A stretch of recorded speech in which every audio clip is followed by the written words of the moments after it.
Discussing self-harm isn't easy, but it's crucial that we understand it.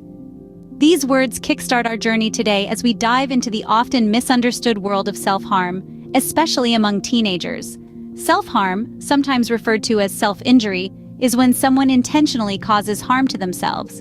It's a physical response to an emotional struggle, a way to cope with feelings that seem too overwhelming or difficult to put into words. This can manifest in various ways, such as cutting, burning, or even hitting oneself.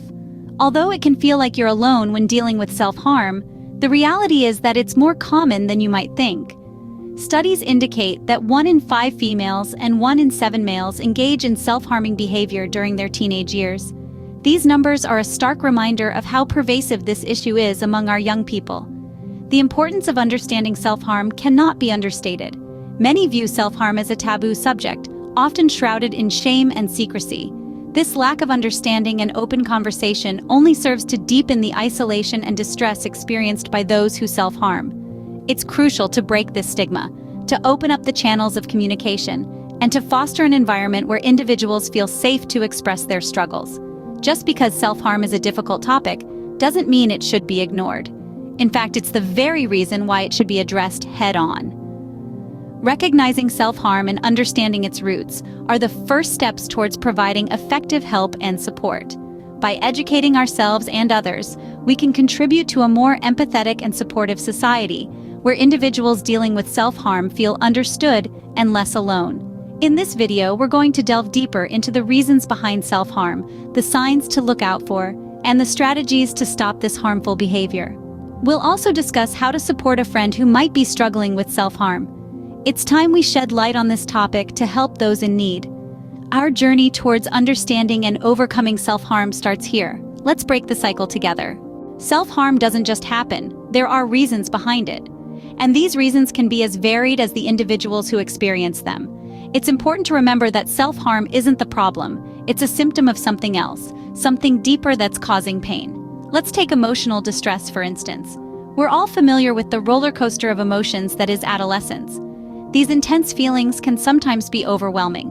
When teens don't have the tools to cope with these emotions, they might turn to self-harm as a way to manage or release their feelings.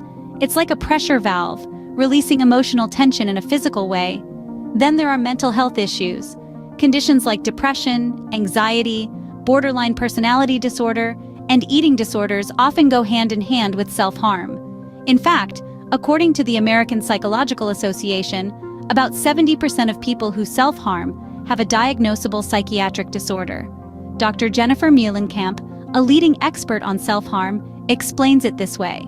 Self-harm can be a way for individuals to communicate their emotional pain to others, especially when they feel they lack the words or emotional vocabulary to express how they are feeling.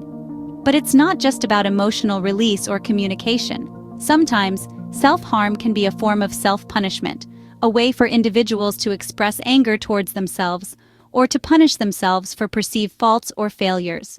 Other times, it can be about feeling in control, especially when everything else seems chaotic or out of control. Understanding these reasons is not about justifying self-harm. It's about gaining insight into what's driving the behavior. It's about empathy, not judgment. Because when we can understand the reasons behind self-harm, we can start to address the root cause, not just the behavior. It's a crucial first step towards breaking the cycle and paving the way for healthier coping mechanisms. Understanding the reasons can help us address the root cause, not just the behavior. And that, my friends, is a game changer. It's the difference between treating a symptom and curing a disease. Because to truly conquer self-harm, we have to understand it. And understanding starts with the reasons behind it. Recognizing the signs of self-harm is the first step to offering help. Now, let's delve into the indicators that may suggest a teen is engaging in self-harming behaviors. These signs can be subtle, and they often fly under the radar. But with a keen eye and understanding heart, we can spot them and extend a helping hand. One of the most apparent signs is unexplained injuries. These could be cuts, burns, or bruises, often on the wrists, arms, thighs, or chest. They might appear randomly and frequently, with the person dismissing them as accidents. But remember, consistency is key. If these injuries keep turning up, it's a red flag that should not be ignored. Next, look out for changes in behavior. A teen who is self-harming may start wearing long sleeves or pants even in hot weather to cover their injuries. They might also isolate themselves, avoiding social situations and spending more time alone. This shift can be gradual. It's a sign that something's not quite right. Another warning sign is an emotional change. If a usually cheerful person suddenly becomes moody, anxious, or depressed, it's a cause for concern. Similarly, if they express feelings of worthlessness or guilt, it's an indication that they're struggling. Notice their relationship with physical pain too. If they seem indifferent or even calm during painful situations, it might be because they've started to see pain as a coping mechanism.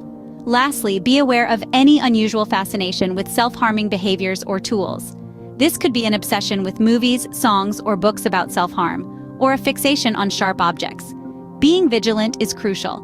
These signs are not definitive proof that someone is self-harming, but they are indicators that your friend might need help. It's important to approach the situation with care, understanding, and empathy. Don't dismiss these signs. Knowing these signs can help prevent further harm and potentially save a life. There are ways to stop self-harm, and it starts with understanding. This is the truth we need to embrace. So let's delve into some strategies that can be helpful in breaking the cycle of self-harm, shall we? First up, it's crucial to realize that seeking professional help is not a sign of weakness. It's a brave step towards recovery. Therapists, counselors, and psychologists are trained to guide you through your emotions, helping you understand and manage them better. They can provide you with tools and techniques to deal with stress and anxiety, replacing harmful behaviors with healthier coping mechanisms. Speaking of coping mechanisms, finding ones that work for you is key. These can be as simple as taking a walk, writing in a journal, or practicing mindfulness. Each of these activities can serve as outlets for your emotions, providing a healthier way to express what you're feeling inside. Another strategy to stop self-harm is to reach out to support networks. This could be friends, family, or online communities. Just knowing that there are people who care and want to support you can make a huge difference. Remember, it's okay to lean on others when you're feeling vulnerable. Distraction is also a useful tool. Engaging in activities that you enjoy or that occupy your mind can help steer away from the urge to self-harm. This could be anything from reading a book, playing a musical instrument, to doing some physical exercise. Lastly, it's important to create a safe environment for yourself. This means removing things that you might use to harm yourself. It's a practical step that can dramatically reduce the opportunities for self-harm. Now, each of these strategies might not work for everyone. It's about finding what works for you. The key is to be patient with yourself and keep trying. It's not about getting it perfect, it's about progress. Remember, professional opinions matter. Experts in mental health have the knowledge and experience to guide you through this journey. Their insights can provide a new perspective, helping you navigate your way out of the cycle of self-harm. With understanding and the right strategies, it's possible to overcome self-harm. You're not alone in this journey, and with the right tools and support, you can break this cycle. Let's continue this conversation, fostering understanding and promoting healing. Supporting a friend who is self-harming can make a huge difference. If you suspect a friend is struggling, it's important to approach them with kindness, understanding, and respect. Imagine if you were in their shoes. You'd want someone to listen, wouldn't you? So lend your ear. Hear them out without interrupting or passing judgment. Sometimes it's not about finding a solution right away. It's about being there, being patient, and letting them know that they're not alone. Encourage them to express their feelings, their fears, and their hopes. If they're open to it, you can suggest they seek professional help. There are many resources available, from therapists to helplines, that can provide guidance and support. Remember, you're not their therapist, you're their friend. You don't have to have all the answers, you just need to be there for them. Your support can provide the strength they need to seek help. Addressing self-harm is a collective responsibility. We all have a part to play, and it starts with acknowledging that no one should ever feel alone in their struggle. If you or someone you know is grappling with self-harm, it is essential to remember that help is always available. Reach out to trusted adults in your life, whether they be parents, teachers, or counselors. They can provide you with the support you need and guide you towards resources that can help.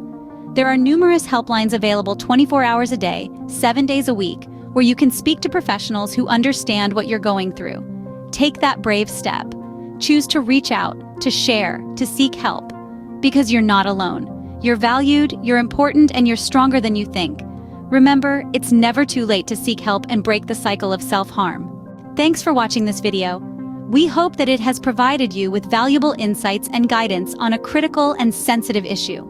If you found this video helpful, we urge you to like it, share it, and subscribe to our channel.